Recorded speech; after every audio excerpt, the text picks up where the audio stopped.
Pernah nggak kalian buka HP, terus secara otomatis buka sosmed? Ngeliat feed, ngeliat explore, tahu-tahu udah sejam aja nge-scrolling. Cenderung negatif. Tapi coba kita pikirin case lain. Ketika seseorang belajar gitar misalnya, lagi ngulik lagu, nyari chord yang pas, tahu-tahu udah berjam-jam aja. Cenderung positif, sebenarnya nggak juga loh. Jadi, kedua fenomena ini menunjukkan kalau kita ada di suatu aktivitas yang membuat kita sangat fokus sehingga bisa lupa waktu. Fenomena ini dinamakan flow state, yaitu di mana kemampuan dan tingkat kesulitan suatu tugas itu seimbang secara optimal. Kalau misalnya kalian sengaja melakukan sesuatu, kemudian tenggelam dan sangat fokus dengan aktivitas kalian, berarti itu sesuai tujuan kalian.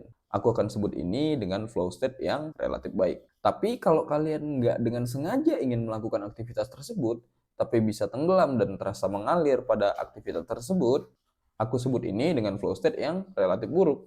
Terus kok bisa kita masuk ke flow state? Nah, ini sebenarnya ada alasan ilmiahnya. Sesuatu yang bisa membuat kita merasakan sensasi menyenangkan. Sesuatu itu adalah dopamin. Di video ini aku mau ngebahas gimana cara memanfaatkan flow state untuk belajar apapun.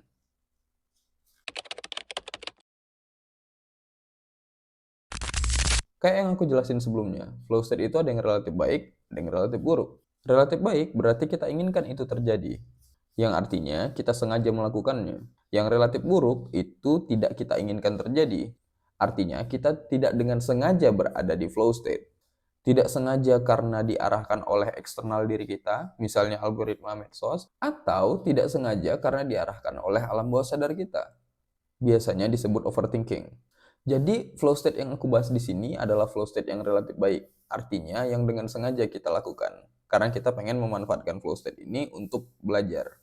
Definisi flow state adalah keseimbangan optimal antara kemampuan dan tingkat kesulitan suatu tugas tertentu yang membuat kita fokus secara penuh dan bahkan bisa lupa waktu. Pada saat flow state, self-doubt atau keraguan diri itu seakan-akan menghilang dan proses mengerjakannya terasa otomatis. Sebelum kita masuk lebih jauh, kita bahas dulu mekanisme kerja flow state.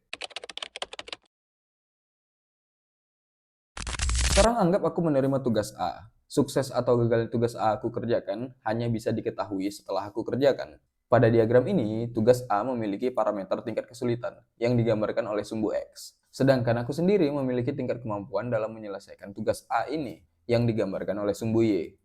Area warna biru ini adalah area di mana aku merasakan sensasi kecewa. Area warna hijau adalah area di mana aku merasa hambar atau biasa aja, dan yang terakhir di tengah-tengah ada area flow state. Sesuai dengan mekanisme reward yang udah aku bahas di video aku yang lain, area kecewa ini adalah reward prediction error yang negatif. Area flow state adalah reward prediction error yang positif, dan area berwarna hijau adalah reward prediction error yang 0. Kemudian di sini ada garis pembatas antara sukses dan gagal dalam mengerjakan tugas A ini. Setelah aku kerjakan, kalau aku gagal, maka aku akan merasa kecewa. Tapi kalau aku sukses, ada dua kemungkinan sensasi yang akan aku rasakan, yaitu bahagia atau biasa aja. Nah, aku mau bahas ini pakai ilustrasi main biliar. Sekarang anggap tugas A tadi adalah tugas aku memasukkan bola objek dengan layout bola yang kayak gini. Di diagram ini, tugas ini direpresentasikan dengan lingkaran yang berwarna kuning. Aku punya ekspektasi sukses di sini, yaitu bola objek masuk ke lubang ini. Setelah aku eksekusi, ada dua kemungkinan yang akan terjadi, yaitu sukses atau gagal. Sukses berarti bola objek masuk ke lubang, gagal berarti bola objek nggak masuk ke lubang. Kalau bolanya nggak masuk, maka titik kuning ini akan berada di bawah garis, yaitu gagal. Sensasi yang aku rasakan adalah kecewa. Kalau bola objeknya masuk, maka titik kuning ini ada di atas garis, yaitu sukses. Tapi, ada dua kemungkinan sensasi yang aku rasakan. Yang pertama adalah bahagia, yaitu area flow state, dan yang kedua adalah sensasi biasa aja. Terus, apa yang terjadi kalau misalkan aku melakukan tugas ini berulang-ulang? Awalnya aku merasa kecewa, area yang biru, lama-kelamaan menjadi menyenangkan, area flow state, dan lama-kelamaan lagi aku akan merasa biasa aja, area yang warna hijau. Sekarang, mari kita bahas kalau udah aku lakukan berkali-kali nih aktivitas ini, tugas ini, tapi tetap gagal. Dan kalau aku tetap melakukannya, lama-kelamaan aku akan merasa frustasi. Terus, apa yang harus aku lakukan?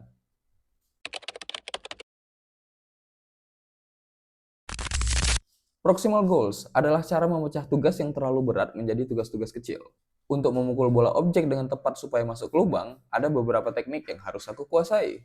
Supaya aku bisa memecah tugas ini, maka aku perlu cari mentor, guru, belajar lewat video, atau buku, atau tanya AI. Dalam contoh main biliar ini, aku pilih lihat video dan coba analisis sendiri. Dengan begitu aku bisa bikin roadmap belajar aku, dan ini adalah teknik yang harus aku kuasai. Terus aku coba belajar sendiri. Untuk memperjelas, di sini aku coba memukul bola objek dengan layout seperti di video.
Aku gagal berkali-kali.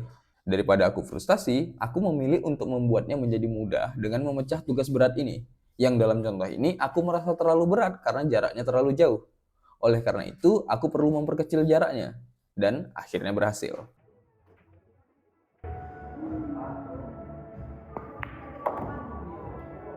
So, teman-teman, kalau gagal terus-menerus, daripada berhenti dan merasa nggak mampu, bisa jadi yang salah adalah metode belajarnya. Jadi, proximal goals adalah salah satu strategi yang baik untuk diterapkan. Dengan memecah tugas, dalam contoh ini, aku akan punya banyak diagram untuk masing-masing tugas. Katakanlah tugas A, aku bisa pecah menjadi tugas AA, AB, AC, dan AD. Dengan begini, tingkat kesulitan akan berkurang. Dan ketika aku kerjakan tugasnya berkali-kali, aku nggak stuck di area kecewa. Tapi aku akan beralih dari area kecewa ke area flow state, kemudian akhirnya merasa biasa aja. Karena tingkat kemampuanku udah bertambah setelah mencoba berkali-kali.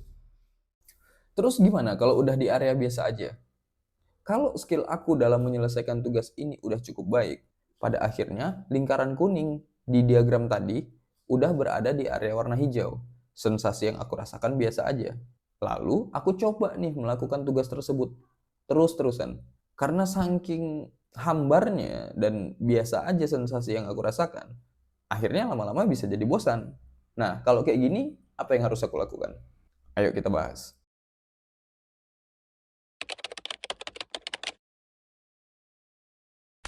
Ketika kita melakukan suatu tugas yang dimana tingkat kemampuan kita udah cukup dan atau tugasnya terasa mudah, maka kita akan merasa biasa aja. Dan kalau terus-menerus tugas ini kita lakukan, ya lama-kelamaan jadi bosan. Untuk mengatasi ini, kita harus mengganti tugasnya. Maksudnya mengganti bukan berarti diganti dengan tugas lain, tapi kita bisa menambah unsur yang menambah tingkat kesulitan tugas ini. Misalnya dalam contoh aku main biliar tadi, kalau udah berkali-kali aku berhasil masukin bola objek ke lubang,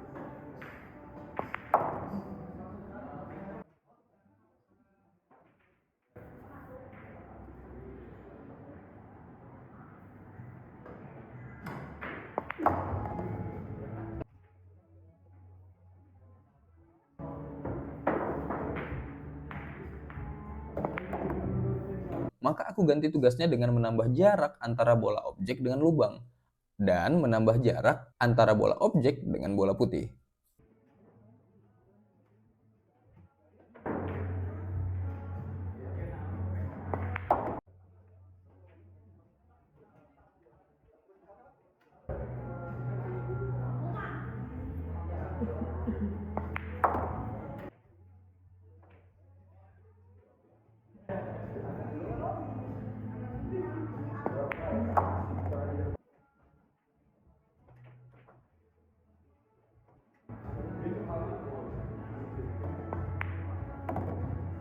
Penggambaran diagramnya gini.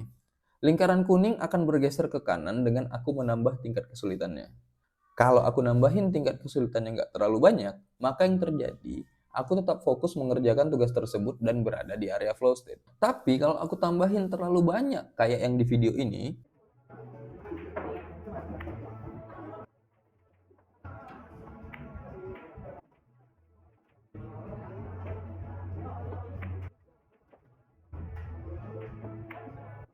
yang terjadi aku akan kecewa. So, sebaiknya tambah sedikit aja tingkat kesulitannya supaya tetap berada di area flow state. Nah, menambah tingkat kesulitan suatu tugas ini namanya deliberate difficulties. So, dengan melakukan deliberate difficulties, kita bisa menjaga perasaan menyenangkan ketika kita belajar. Nah, sekarang kita masuk ke kesimpulan. Jadi, tingkat kemahiran kita terhadap suatu tugas tertentu pasti mengalami 3 fase. Awalnya kecewa karena gagal, terus excited dan berada di flow state karena berhasil, dan terakhir bosan karena udah menguasai skillnya. Jadi, flow state emang hanya sesaat. Yang cenderung tetap adalah sensasi kecewa dan biasa aja. Kalau kalian lagi belajar, terus merasa frustasi, berarti kalian udah gagal berulang kali. Kalian udah mengalami sensasi kecewa berulang-ulang kali. Jadi, lakukanlah metode proximal goals untuk memecah tugas besar yang sulit itu. Kalau kalian udah merasa jago pada aktivitas tertentu atau tugas tertentu, coba tambah tingkat kesulitannya dengan melakukan deliberate difficulties. Hindari Dunning-Kruger effect. Ini adalah efek di mana seseorang merasa jago pada suatu bidang, padahal sebenarnya dia belum mencoba tugas lain yang masih berada di bidang yang sama. Lalu pertanyaannya, kalau setelah lama nggak belajar atau nggak melakukan tugas tertentu, apa yang akan terjadi? So, kalau kita lama nggak melakukan suatu tugas tertentu, artinya kita udah nggak melatih diri kita pada aktivitas tersebut, maka yang terjadi tingkat kemampuan kita akan berkurang dan tugasnya terasa lebih berat. Di diagram, lingkaran merah ini akan berpindah ke kanan bawah. Itu yang terjadi ketika kita nggak melatih aktivitas tersebut atau tugas tersebut. Dan kemudian kita lakukan lagi tugasnya. Nah, ini bisa digambarkan dengan lingkaran orange yang bergerak dari kanan bawah ke kiri atas. Hal ini juga lah yang mendorong kenapa dalam belajar diperlukan space repetition. Apa itu space repetition? Aku akan bahas di next video. So, gitu aja. Thank you udah nonton. See you.